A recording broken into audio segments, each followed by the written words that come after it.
ಈ ಕ್ವಶನ್ ಒಂದು last year Vivo PYQ ಅಲ್ಲಿ ಕೇಳಿರ್ತಕ್ಕಂಥ ಕ್ವಶನ್. ಏನು ಕೇಳಿದ್ದಾರೆ ಅಂದರೆ ಗ್ರಾಮ ಪಂಚಾಯತಿ ಬಗ್ಗೆ ಕೇಳಿರ್ತಕ್ಕಂಥ ಕ್ವಶನ್. ಈಗ ನೀವು ಗ್ರಾಮ ಪಂಚಾಯತಿ ಬಗ್ಗೆ ಒಂದು ಡೀಟೇಲ್ ಆಗಿ ಓದಿದ್ರೆ ಅದಕ್ಕೆ ಮಾತ್ರ ಈ ಕ್ವಶನ್ ಅನ್ನು ಸಾಲ್ವ್ ಮಾಡೋಕ್ಕೆ ಆಗ್ತಾ ಇತ್ತು. ಹಾಯ್ ಹಲೋ ನಮಸ್ಕಾರ ಎಲ್ಲರಿಗೂ, welcome to our current affairs A41 ಚಾನಲ್ಗೆ ನಿಮಗೆಲ್ಲರಿಗೂ ಸ್ವಾಗತ.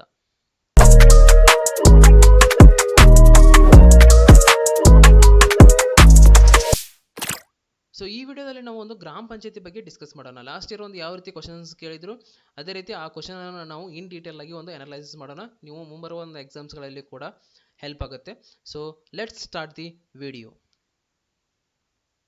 ಸೊ ಈ ಕ್ವಶನ್ ಅನ್ನು ಫಸ್ಟ್ ನಾವು ಓದೋಣ ಒಂದು ಸರ್ತಿ, ಅಂದರೆ ನಮಗೆ ಏನು ಕೇಳಿದಾರೆ ಅಂತ ಗೊತ್ತಾಗುತ್ತೆ. ಕೆಳಗಿನ ಗ್ರಾಮ ಪಂಚಾಯಿತಿ ಕುರಿತು ಹೇಳಿಕೆಗಳನ್ನು ಪರಿಗಣಿಸಿ ಮತ್ತು ಕೆಳಕಂಡ ಒಂದು ಕೋಟ್ಸ್ಗಳನ್ನು ಏನು ಕೊಟ್ಟಿದ್ದಾರೆ, ಸರಿಯಾಗಿ ಉತ್ತರವನ್ನು ಆಯ್ಕೆ ಮಾಡಿ ಅಂತ ಹೇಳಿದ್ದಾರೆ. ಅಂದರೆ ಆಪ್ಷನ್ಸ್ಗಳನ್ನು ಕೊಟ್ಟಿದ್ದಾರೆ. ಈ ಕೆಳಗಡೆ ಏನೊಂದು ಕೋಡನ್ನು ಕೊಟ್ಟಿದ್ದಾರೆ, ಯಾವುದು ಒಂದು ಕರೆಕ್ಟು ಅಂತ ಅನಲೈಸ್ ಮಾಡಿ ಹೇಳಿ ಅಂತ ಹೇಳಿದ್ದಾರೆ. ಆಪ್ಷನ್ ಎ ಅನ್ನು ಓದೋಣ. ಪ್ರತಿ ಗ್ರಾಮ ಪಂಚಾಯಿತಿಯು ವ್ಯಾಪ್ತಿಗೆ ಒಂದು ಗ್ರಾಮ ಅಥವಾ ಗ್ರಾಮಗಳ ಗುಂಪು ಬರುತ್ತದೆ ಅಂತ ಹೇಳಿದ್ದಾರೆ. ಆಪ್ಷನ್ ಬಿ ನಲ್ಲಿ ಏನು ಹೇಳಿದ್ದಾರೆ ಅಂದರೆ, ಗ್ರಾಮ ಪಂಚಾಯಿತಿ ಅಧ್ಯಕ್ಷರಿಗೆ ಹಣಕಾಸು ವ್ಯವಹಾರಗಳಿಗೆ ಸಂಬಂಧಿಸಿದಂತೆ ಚೆಕ್ಗಳಿಗೆ ಸಹಿ ಮಾಡುವ ಒಂದು ಅಧಿಕಾರವಿದೆ ಅಂತ ಹೇಳಿದ್ದಾರೆ. ಆಪ್ಷನ್ ಸಿ ನಲ್ಲಿ ಏನು ಕೊಟ್ಟಿದ್ದಾರೆ ಅಂದರೆ, ಗ್ರಾಮ ಆಡಳಿತಾಧಿಕಾರಿ ಒಂದು ಗ್ರಾಮ ಪಂಚಾಯಿತಿ ಅಧ್ಯಕ್ಷರ ಒಂದು ಆದೇಶದಂತೆ ಗ್ರಾಮ ಪಂಚಾಯಿತಿ ಅಡಿಯಲ್ಲಿ ಕೆಲಸ ಮಾಡಬೇಕು ಅಂತ ಹೇಳಿದ್ದಾರೆ. ಆಪ್ಷನ್ ಡಿ ಅನ್ನು ನೀವು ನೋಡೋದಾದರೆ, ಗ್ರಾಮ ಪಂಚಾಯಿತಿ ಅಧ್ಯಕ್ಷರು ಮತ್ತು ಉಪಾಧ್ಯಕ್ಷರ ಹುದ್ದೆಗಳ ಆಯ್ಕೆಗೆ ಯಾವುದೇ ಮೀಸಲಾತಿ ಇರುವುದಿಲ್ಲ ಅಂತ ಹೇಳಿದ್ದಾರೆ. ಸೊ ಕೆಳಗೆ ಒಂದು 4 ಆಪ್ಷನ್ಸ್ಗಳನ್ನು ಕೊಟ್ಟಿದ್ದಾರೆ. ಸೊ ಇವಾಗ ನೀವು ಕ್ವಶನ್ ಅನ್ನು ಅರ್ಥ ಮಾಡಿಕೊಂಡು ಆನ್ಸರ್ ಮಾಡೋಕ್ಕೆ ಟ್ರೈ ಮಾಡಿ. ಫಸ್ಟ್ ನೀವು ಆನ್ಸರ್ ಬಂದರೆ ಕಮೆಂಟ್ ಮಾಡಿ. ಸೊ ಆಪ್ಷನ್ ಎ ನಲ್ಲಿ ಏನು ಕೊಟ್ಟಿದ್ದಾರೆ ಅಂದರೆ, ಗ್ರಾಮ ಪಂಚಾಯಿತಿ ವ್ಯಾಪ್ತಿಗೆ ಒಂದು ಗ್ರಾಮ ಅಥವಾ ಒಂದು ಗ್ರಾಮಗಳ ಗುಂಪು ಬರುತ್ತದೆ ಅಂತ ಹೇಳಿದ್ದಾರೆ.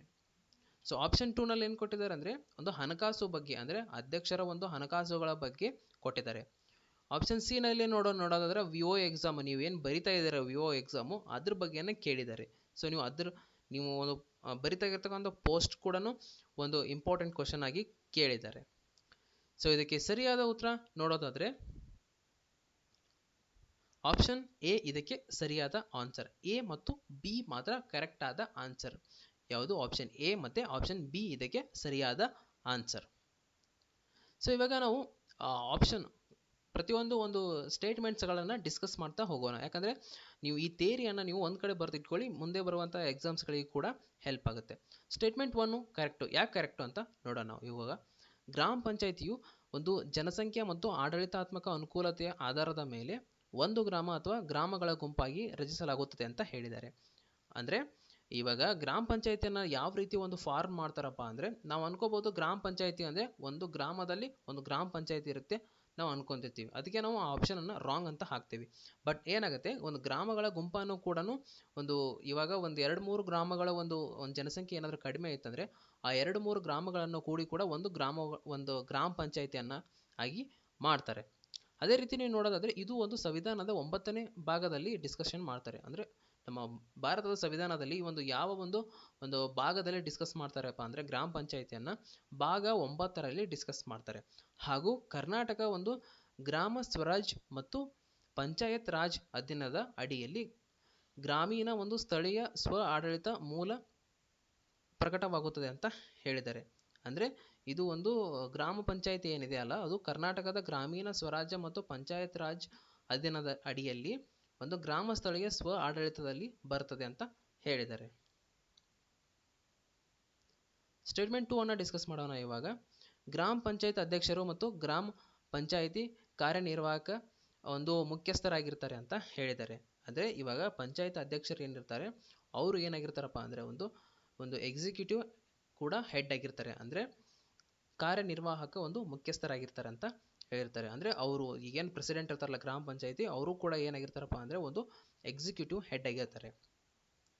ಸೊ ಮತ್ತೆ ಮುಂದೆ ನೋಡೋದಾದರೆ ಒಂದು ಪಂಚಾಯಿತಿ ಒಂದು ನಿಧಿಗಳೇನಿರ್ತಾವಲ್ಲ, ಒಂದು ಫೈನಾನ್ಸಿಯಲ್ ಮ್ಯಾಟರ್ಸ್ಗಳು ಏನೇನಿರ್ತಾವಲ್ಲ, ಅವುಗಳ ಒಂದು ಸಂಬಂಧಿಸಿದಂತೆ ಒಂದು ಚೆಕ್ಗಳಾಗಿರ್ಬೋದು ಅಥವಾ ಹಣಕಾಸು ಒಂದು ದಾಖಲೆಗಳಿಗೆ ಒಂದು ನಿಗದಿತ ಒಂದು ನಿಯಮಗಳ ಒಂದು ಪ್ರಕಾರ ಸಹಿ ಮಾಡುವ ಒಂದು ಅಧಿಕಾರ ಇವರಿಗಿದೆ ಅಂತ ಹೇಳಿದ್ದಾರೆ. ಅಂದರೆ ಈ ಒಂದು ಸ್ಟೇಟ್ಮೆಂಟಲ್ಲಿ ಎದ್ರ ಬಗ್ಗೆ ಡಿಸ್ಕಷನ್ ಮಾಡಿದ್ದಾರೆ ಅಂದರೆ ಒಂದು ಗ್ರಾಮ ಪಂಚಾಯತಿ ಅಧ್ಯಕ್ಷರ ಬಗ್ಗೆ ಡಿಸ್ಕಸ್ ಮಾಡಿದ್ದಾರೆ. ಅಂದರೆ ಅವರು ಏನಾಗಿರ್ತಾರಪ್ಪ ಅಂದರೆ ಒಂದು ಎಕ್ಸಿಕ್ಯೂಟಿವ್ ಹೆಡ್ ಕೂಡ ಆಗಿರ್ತಾರೆ, ಅಂದರೆ ಕಾರ್ಯನಿರ್ವಾಹಕ ಒಂದು ಮುಖ್ಯಸ್ಥರಾಗಿರ್ತಾರೆ. ಹಾಗೆ ಅವರು ಒಂದು ಇವಾಗ ಫೈನಾನ್ಷಿಯಲ್ ಏನೇನು ಒಂದು ಹಣಕಾಸು ಏನೇನು ಮ್ಯಾಟರ್ಸ್ಗಳಿರ್ತಾವಲ್ಲ ಅದಕ್ಕೆ ಅವರು ಸಹಿಯನ್ನು ಹಾಕುವಂಥ ಒಂದು ಅಧಿಕಾರ ಅವರಿಗಿರುತ್ತೆ ಅಂತ ಹೇಳಿದ್ದಾರೆ. ಆಪ್ಷನ್ ಸಿ ಯಾಕೆ ಒಂದು ರಾಂಗ್ ಅಂತ ಈ ಒಂದು ನೋಡೋಣ. ಫಸ್ಟು ಗ್ರಾಮಾಡಳಿತಾಧಿಕಾರಿ ಅಂದರೆ VAO ಏನಿದಾರಲ್ಲ ಅವರು ಒಂದು ಕಂದಾಯ ಇಲಾಖೆಯ ಅಧಿಕಾರಿ. ಅಂದರೆ ಅವರು ಕಂದಾಯ ಇಲಾಖೆಯಲ್ಲಿ ಬರ್ತಾರೆ. ಅಂದರೆ ಅವ್ರು ಏನು ಅಂದರೆ they belong to the revenue ಡಿಪಾರ್ಟ್ಮೆಂಟಲ್ಲಿ ಅವರು ಬಿಲಾಂಗ್ ಆಗ್ತಾರೆ. VOA ಯಾರು ಇರ್ತಾರಲ್ಲ.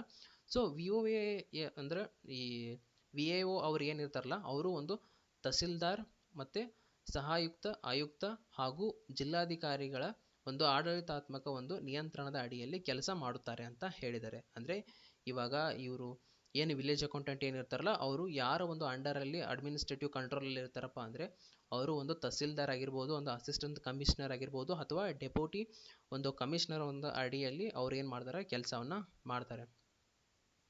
ಅವರು ಗ್ರಾಮ ಪಂಚಾಯತಿ ಅಧ್ಯಕ್ಷರ ಒಂದು ಆದೇಶದ ಅಡಿಯಲ್ಲಿ ಕೆಲಸ ಮಾಡುವುದಿಲ್ಲ. ಅಂದರೆ ಇವಾಗ ಗ್ರಾಮ ಪಂಚಾಯತ್ ಅಧ್ಯಕ್ಷರು ಒಂದು ಏನಿರ್ತಾರಲ್ಲ ಒಂದು ಅವರು ಒಂದು ಅಡಿಯಲ್ಲಿ ಅವರು ಕೆಲಸ ಮಾಡಲ್ಲ. ಅವರು ಒಂದು ತಹಸೀಲ್ದಾರ್ ಆಗಿರ್ಬೋದು ಅಥವಾ ಇವಾಗ ಅಸಿಸ್ಟೆಂಟ್ ಕಮಿಷನರ್ ಆಗಿರ್ಬೋದು, ಡೆಪ್ಯೂಟಿ ಕಮಿಷನರ್ ಆಗಿರ್ಬೋದು, ಅವರ ಅಡಿಯಲ್ಲಿ ಒಂದು ರೆವಿನ್ಯೂ ಡಿಪಾರ್ಟ್ಮೆಂಟ್ ಆಫೀಸಲ್ಲಿ ಅವರು ಒಂದು ಕಂಟ್ರೋಲ್ ಅವರಿಗಿರುತ್ತೆ.